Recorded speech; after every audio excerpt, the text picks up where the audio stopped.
Olá, sejam bem-vindos a mais uma aula sobre benefícios previdenciários. Meu nome é Yuri Veiga Cavalcante, sou chefe da Divisão de Previdência do Instituto de Previdência do município de João Pessoa. E aqui nessa aula vamos tratar um pouco sobre as novas regras de aposentadoria e pensão por morte após a reforma da Previdência do município de João Pessoa.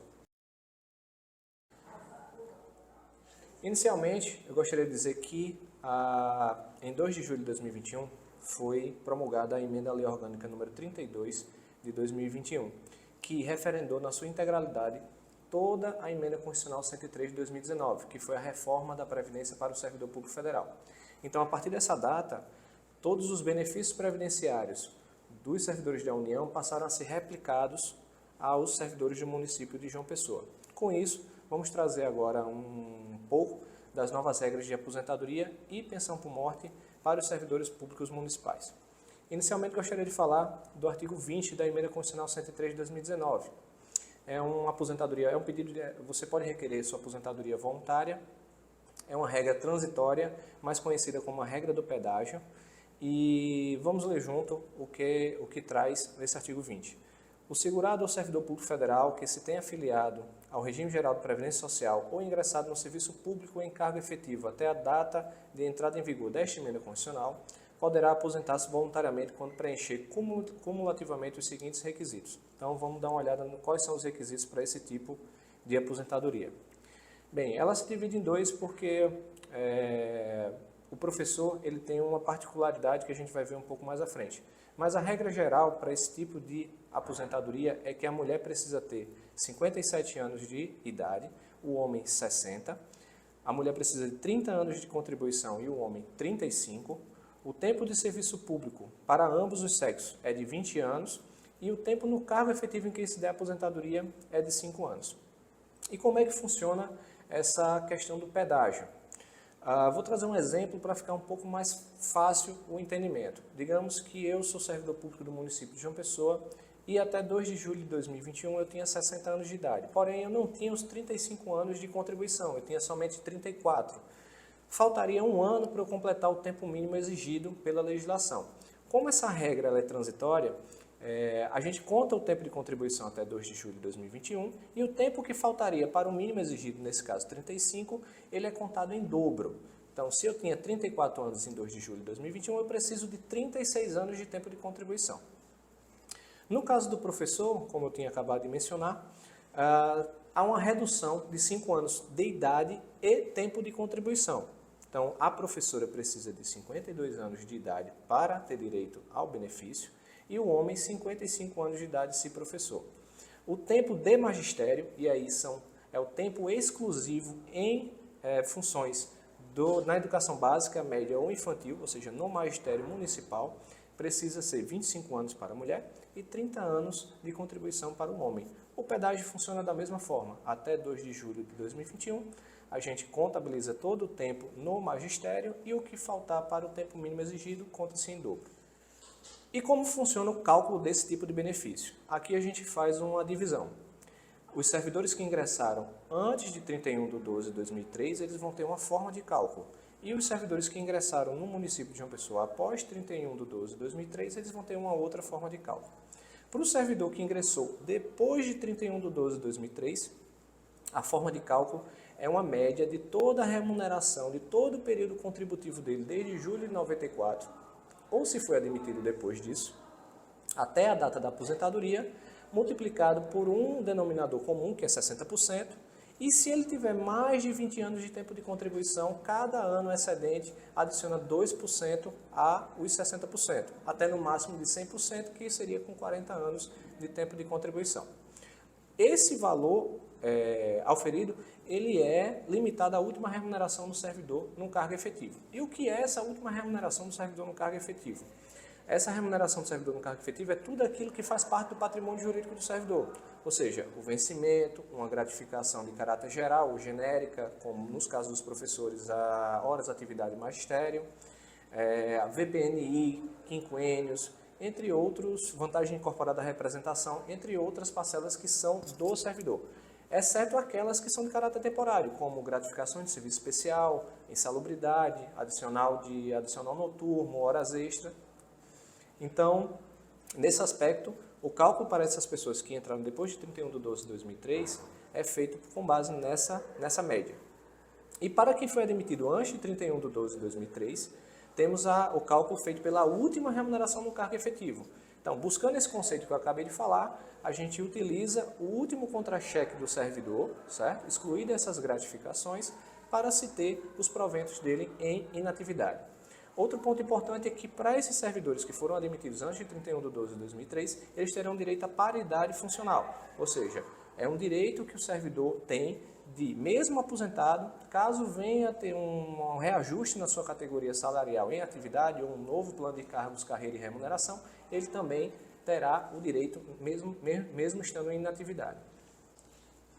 Bem, uma outra regra de transição que foi inserida no ordenamento jurídico do município de João Pessoa após a emenda à Lei Orgânica 32, que referendou integralmente a 103 de 2019, é o artigo 4º da emenda constitucional 103 de 2019, conhecido como regra de pontos, certo?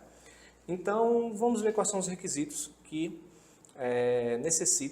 o servidor precisa preencher nesse tipo de aposentadoria. Aqui também se divide em duas partes, regra geral e a do professor.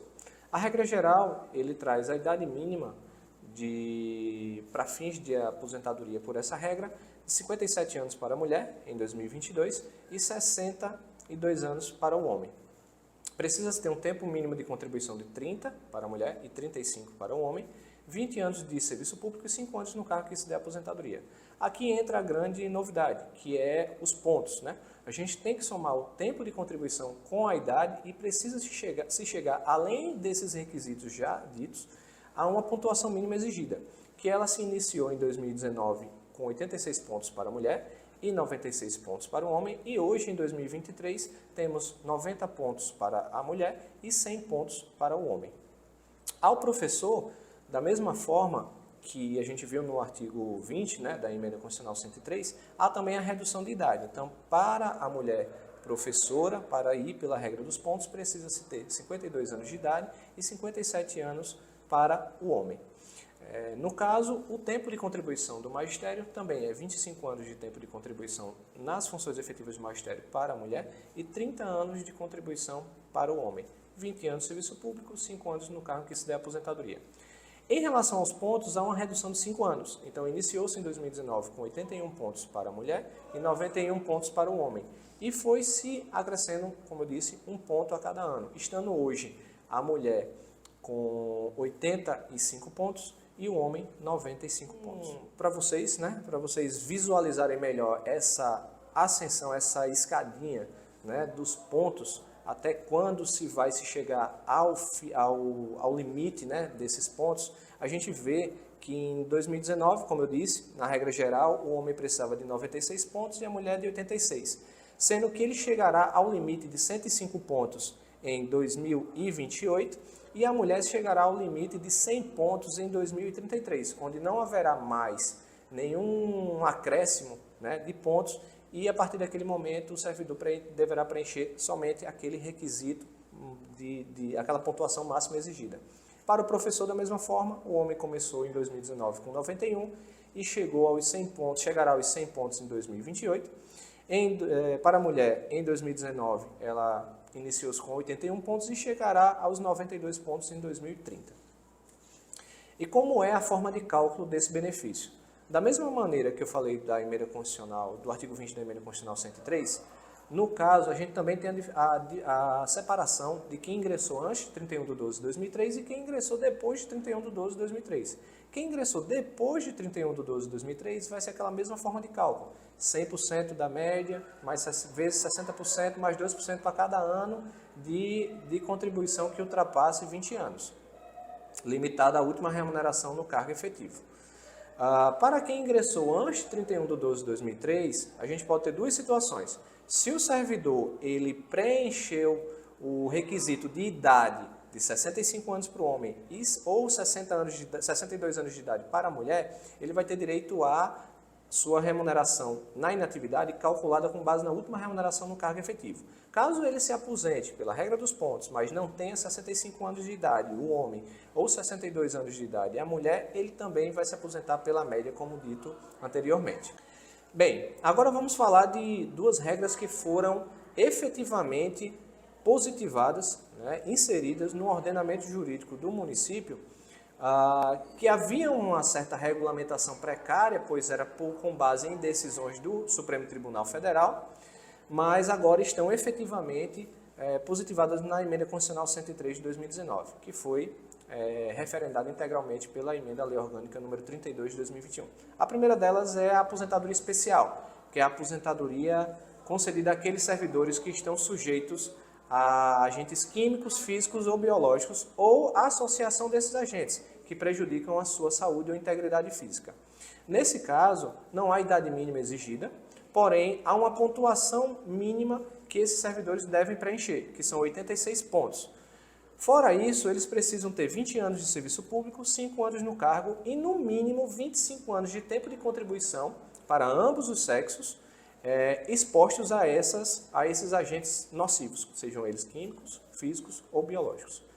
No caso também, no artigo 22 da Emenda Constitucional 103, a gente teve a aposentadoria para o deficiente, positivada efetivamente. Já existia no ordenamento jurídico, como eu tinha dito, a Lei Complementar 142 de 2013, que trazia o direito à aposentadoria ao deficiente para os segurados do Regime Geral de Previdência Social, o INSS, como vocês conhecem. E foi incorporado ao servidor público o direito a ter a aposentadoria também concedida com base nessas regras. Além dessas regras, além desses requisitos que existem na Lei Complementar 142, por exemplo, para a aposentadoria por tempo de contribuição do deficiente, o deficiente ele não precisa de uma idade mínima, ele precisa ter somente preenchido o tempo de contribuição com aquela deficiência. Se for uma deficiência grave, 25 anos de tempo de contribuição, se homem. Se for uma mulher, 20 anos de tempo de contribuição. Se for uma deficiência moderada, 29 anos de contribuição para o homem e 24 de contribuição para a mulher. Se for uma deficiência leve, 33 anos de contribuição para o homem e 28 anos de contribuição para a mulher. Atrelado a isso, precisa necessariamente também preencher outros dois requisitos, que seriam 10 anos de serviço público e 5 anos no cargo em que se der a aposentadoria. O cálculo da aposentadoria nos casos de aposentadorias especiais, né, sujeitas a agentes nocivos, é calculado com base na remuneração média de 100% de todo o período contributivo, multiplicados por 60% mais 2% para cada ano que ultrapassa 20 anos de tempo de contribuição, limitado à última remuneração no cargo, assim como vimos nas outras regras que foram mostradas. No caso da aposentadoria do deficiente, é um pouco mais diferente, pois o cálculo do benefício está discriminado na Lei Complementar 142 de 2013, certo? E os proventos serão calculados com base na média aritmética simples de 80% das maiores contribuições de julho de 94 até a data da aposentadoria do deficiente, multiplicadas pelo fator previdenciário.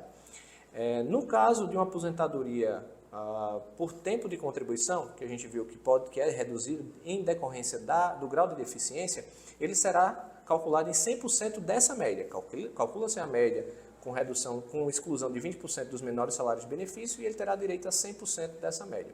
Se for uma aposentadoria por idade ao deficiente, o cálculo é um pouco diferente. Ele é 70% dessa média mais 1% para cada grupo de 12 contribuições.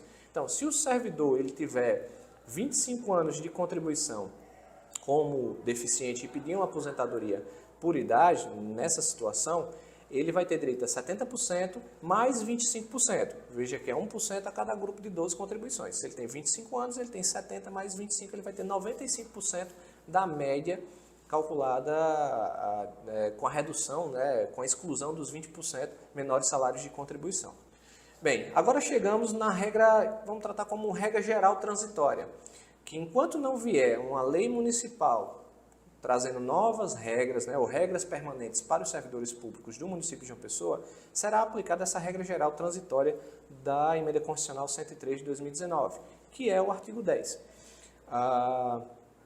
Os requisitos para esse tipo de benefício, no caso, na regra geral, seriam 62 anos de idade para a mulher e 65 anos de idade para o homem, sendo 25 anos de tempo de contribuição para ambos os sexos. Aqui não há diferenciação de 30, 35, é 25 anos e a idade mínima exigida.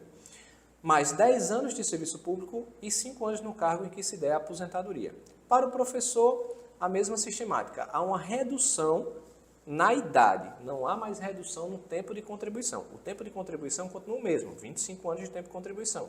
Porém, a idade há a redução. Em vez de ser 62 anos de idade para a mulher, passa a exigir 57 anos de idade. E para o homem, em vez de ser os 65 anos de idade, passa a ser os 60 anos. Porém, esses 25 anos devem ser também exclusivos em atividades do magistério. E a forma de cálculo? Já vimos aqui, está ficando até meio que repetitivo, mas também será calculado com base em 100% da remuneração, vezes 60%, mais 2% para cada ano que ultrapassa 20 anos de contribuição. Temos também a aposentadoria compulsória. A aposentadoria compulsória é aquela concedida de ofício pela administração pública ao servidor ao completar 75 anos de idade. Então, o que se alterou primordialmente nesse tipo de aposentadoria, ela já existia antes da reforma da Previdência do município de João Pessoa e atualmente ela passou a diferenciar somente na forma do cálculo, que vamos ver agora a seguir. Bem, como se calcula agora a aposentadoria compulsória do servidor que preencheu 75 anos após 2 de julho de 2021, que foi a reforma da Previdência do município? Será feita uma média de 100% de todo o período contributivo. Se o tempo de contribuição for inferior a 20 anos, a gente pega esse tempo de contribuição em anos e multiplica por 60%, certo? Se o tempo for superior a 20 anos, a regra de cálculo é a mesma. 60% da média, mais 2% para cada ano que ultrapassa 20 anos de tempo de contribuição. Bem, aposentadoria por incapacidade permanente. Com a reforma da Previdência, houve-se a mudança da nomenclatura da antiga aposentadoria por invalidez para a aposentadoria por incapacidade permanente. Em regra, a única coisa que alterou, assim como a aposentadoria compulsória, foi a sua forma de cálculo. Deixou de ser calculado de forma proporcional e passou-se a ser calculado proporcional, que eu digo, em relação ao tempo de contribuição exigido. Vou dar um exemplo. Se o servidor tivesse 15 anos de tempo de contribuição e precisava de 30, ele receberia 50% do benefício. Agora não é mais assim. A regra de cálculo dessa aposentadoria por incapacidade permanente é feito com 100% da média, multiplicado por 60% mais 2% para cada ano que ele tenha após superior a 20 anos. Se ele tiver 1 ano de contribuição ou 1 dia de trabalho e acabou ficando incapacitado permanentemente, ele vai ter direito a 60% da sua média. Então, houve-se, na verdade, um piso para a aposentadoria por incapacidade permanente. A única exceção é no caso de hipótese de acidente relacionado ao trabalho, de doença profissional e doença do trabalho, onde o valor do benefício vai ser 100% da média obtida. Bem, encerramos a parte de aposentadoria, das novas regras de aposentadoria trazidas pela reforma da Previdência do município e vamos entrar agora para falar um pouco sobre as novas regras de pensão por morte.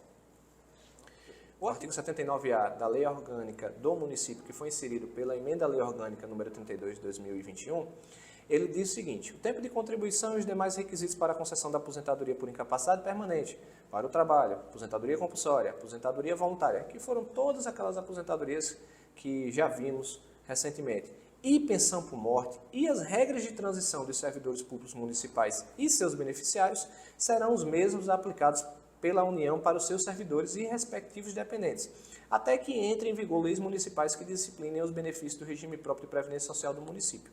Então, até que venha uma lei, um novo plano de benefício, estará valendo o que consta lá na Emenda Constitucional 103 de 2019 ao servidor público da União para os servidores públicos municipais de João Pessoa. E a pensão por morte? Onde é que está isso na Emenda Constitucional 103 de 2019? A pensão por morte está regulamentada no artigo 23 da Emenda Constitucional 103. A pensão por morte concedida a dependente do segurado do regime geral de previdência social ou servidor público federal será equivalente a uma cota familiar de 50% do valor da aposentadoria recebida pelo segurado, ou servidor, ou daquela que teria direito se fosse aposentado por incapacidade permanente na data do óbito, acrescido de cotas de 10 pontos percentuais por dependente até o máximo de 100%. Como é que funciona isso? Primeiramente, se o servidor falece em atividade, o Instituto de Previdência vai calcular quanto ele receberia caso ele fosse aposentado por incapacidade permanente. Aí chegaríamos ao valor base da pensão por morte. Se ele já era aposentado, o valor base da pensão por morte vai ser o que ele recebia a título de aposentadoria. Posterior a isso, o benefício de pensão por morte ele é calculado em uma cota de 50%, mais 10% por dependente. Então, se eu tenho uma esposa, que ficou como única beneficiária da pensão por morte, ela vai ter direito a uma cota familiar de 50%, mais a cota dela por dependente, que seria 10%. Então, no total, ela receberia 60%. E se for o caso de eu ter ficado habilitado como pensionista uma esposa e um filho, então vai ser 50% da cota familiar, mais 10% da cota da esposa, mais 10% da cota do filho, 70%. E cada um deles vai receber de forma equitativa, ou seja, de forma equivalente, 35% da base de cálculo da pensão por morte. Bem, e quem são os beneficiários de pensão por morte? A pensão vitalícia ela é devida ao cônjuge, ao companheiro, ao ex-cônjuge, desde que ele tenha pensão alimentícia, e ao filho maior inválido. E a pensão temporária ela vai ser ao filho menor de 21 anos de idade, aos pais e ao irmão não emancipado em qualquer condição, ou menor de 21 anos de idade, ou se inválido caso tenha deficiência intelectual ou mental ou deficiência grave, certo? Nesses casos de pensão temporária, os pais e os irmãos, eles precisam ter a dependência econômica comprovada, mediante documentos. E no caso de cônjuge, companheiro ou ex-cônjuge com pensão alimentícia, ou companheiro com ação declaratória de união estável e o filho maior inválido, eles têm a dependência econômica presumida. Não há necessidade de comprovação com documentos. Simplesmente a situação civil deles, ou seja, se ele for casado, ou se ele tiver um reconhecimento de união estável, ou a certidão de nascimento do filho, com o laudo médico que mostre que ele é incapaz, se for maior de 21 anos, ou tiver menos de 21 anos, ele terá direito ao benefício. Como eu tinha dito, a cota familiar, como é calculado o valor do benefício, uma cota familiar de 50% mais 10% por dependente. Essas cotas elas não são reversíveis, então, eventualmente, cessando um benefício de pensão por morte de um filho ou de uma esposa, por meio de falecimento ou por causa do filho ter completado a maioridade, a cota dele seria os 10%, eles não são revertidos. Recalcula-se o benefício para se chegar a um novo valor. Um exemplo claro aqui para vocês. Naquele caso que eu disse que existia uma esposa e um filho, seria 70% do valor base da pensão por morte. Se o filho completa 21 anos, a esposa ela vai passar a receber 60%, ou seja, aquela cota de 10% ela é excluída do valor do benefício e os 60% passa a ser pago integralmente em favor do cônjuge sobrevivente. Se existir algum dependente inválido ou com deficiência intelectual, mental ou grave, o valor do benefício será de 100%, não mais 50%, tá? Mais as cotas de 10%, ele será de 100% sobre o valor da aposentadoria ou 100% sobre o valor obtido a título de aposentadoria por incapacidade permanente a que ele tivesse direito se ele estivesse aposentado. Até o limite do regime geral de previdência social, que hoje em 2023 está algo em torno de R$ 7.500. O que ultrapassa esse limite, aí entra na regra geral de cálculo de pensão por morte, 50% mais 10% por dependente. E a outra alteração que ocorreu nos benefícios de pensão por morte foi o estabelecimento de uma tabela de temporalidade de recebimento ao benefício no caso de cônjuge ou companheiro. E como é que se dá agora esse caráter de temporalidade do benefício de pensão por morte? Caso o servidor venha a falecer e tenha revertido menos de 18 contribuições, ou a união estável ou o casamento tenha menos de 2 anos, veja que são 2 requisitos cumulativos. Se ele não tiver um ou não tiver outro, a pensão será pago somente por 4 meses, independente da idade do cônjuge sobrevivente. Caso ele preencha esses 2 requisitos, ele tenha mais de 2 anos de casamento ou união estável e mais de 18 meses de contribuição revertida para o regime de previdência, nosso regime próprio de previdência, A pensionista ou pensionista sobrevivente, ele terá direito a um recebimento de pensão de acordo com a sua idade na data do óbito. E aí, essa tabela de temporalidade seria de 3 anos de recebimento de pensão, caso o cônjuge ou companheiro tenha menos de 21 anos de idade na data do óbito, 6 anos se a idade for entre 21 e 26, 10 anos se for entre 27 e 29, 15 anos entre 30 e 40 anos de idade, 20 anos entre 41 e 43 anos e caso ela tenha ou ele tenha mais de 44 anos de idade na data do óbito, a pensão aí sim será vitalícia. Bem, gente, obrigado pela atenção de vocês nesse vídeo. Eu sei que ficou um pouquinho longo, mas você que ficou até o final, o Instituto de Previdência do Município de João Pessoa tem uma grande responsabilidade com a educação previdenciária e ficamos à disposição de todos os nossos segurados, né, cidadãos, quem quiser entender um pouco mais sobre as regras de aposentadoria e como funciona o Instituto, estaremos de portas abertas. Até mais.